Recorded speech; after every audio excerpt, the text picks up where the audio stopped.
Search చేస్తే smiley అనే ఈ హాస్పిటల్ కనిపించింది మాకు. ఓకే అనేసి ఈ హాస్పిటల్కి సెండ్ చేస్తాం. స్మైలీ ఇదే ఈ హాస్పిటల్కి సెండ్ చేస్తాం అనమాట. చేసిన తర్వాత నైటే ట్రీట్మెంట్ బాగాలేదంట. అంటే బాగాలేదు అంటే ఒకరికొకరు కమ్యూనికేషన్ లేదు. కమ్యూనికేషన్ అంటే ఒకళ్ళేమో ఫుడ్ తినమంటారు, ఒకరు ఫుడ్ తినొద్దు అంటారు. పేషెంట్ చూస్తే సివియర్ కండిషన్. అది ఎక్స్క్యూజ్ చేస్తాం.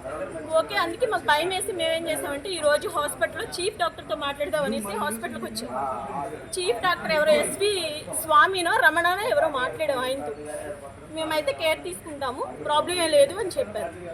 సరే ఓకే అనేసి మేము కాంప్రమైజ్ అయ్యి చెప్పాము. మీరు ఒకరికొకరు కమ్యూనికేషన్ లేదు, ఇట్లా పేషెంట్ సఫర్ అవుతున్నారు, ఆయాసం ఎక్కువ ఉందనేసి చెప్పాం. అది అయిపోయింది. అంతా సార్ట్అవుట్ చేసి మేము ఇంటికి వెళ్దామని బయలుదేరేలోపు మళ్ళీ మా వాళ్ళు పిలిచారు. ఏమైందా అని చూస్తే సేమ్ ప్రాబ్లం రిపీట్ అయింది.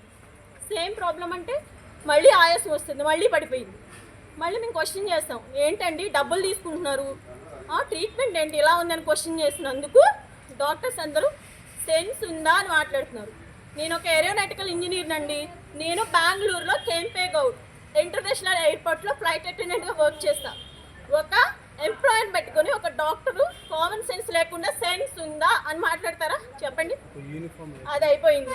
యూనిఫామ్ లేదు, ఐడి కార్డ్ లేదు, స్టెథోస్కోప్ లేదు, డాక్టర్ అని వచ్చింది. నేను అడిగాను అసలు మీరు ఎవరు అనేసి. అంటే మీకు సెన్స్ ఉందా అంటుంది.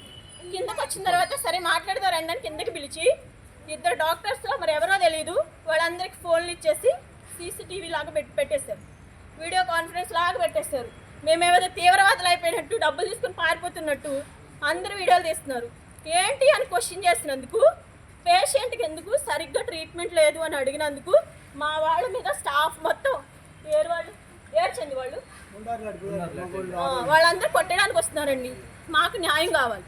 ప్లస్ ఆల్రెడీ చాలా ఉన్నాయండి. ఏంటి ఏదిటి నేను చూపిస్తాను. ఇదిగోండి మార్నింగ్ ఆలస్యంగా వెలుగులోకి వచ్చిన వాస్తవం ఫ్రమ్ స్మైలీ హాస్పిటల్. కడుపులో నొప్పి అని చెప్పి గట్ట సంచి తీసేస్తారంట. మాకు తెలిసినా కానీ ఈ హాస్పిటల్ పేషెంట్ని, నేను ఒక చదువుకున్న ఎంప్లాయీని కాబట్టి గాసిప్స్ని ట్రస్ట్ చేయకూడదు అనేసి నేనేం చేశాను అంటే జాయిన్ చేశాను. జాయిన్ చేసినందుకు మాకు రిజల్ట్ ఏంటంటే హాస్పిటల్ యాజమాన్యం మొత్తం వచ్చి కొట్టడానికి వస్తున్నారు. ప్లస్ ఇక్కడ డాక్టర్ పారిపోయారు. ఆ డాక్టర్ కూడా మాకు కావాలి. ఇది సార్, థ్యాంక్ యూ. మీరు మాకు న్యాయం చేస్తారనేసి ట్రస్ట్ చేసి నేను మీకు కాల్ చేస్తాను. Okay, thank you.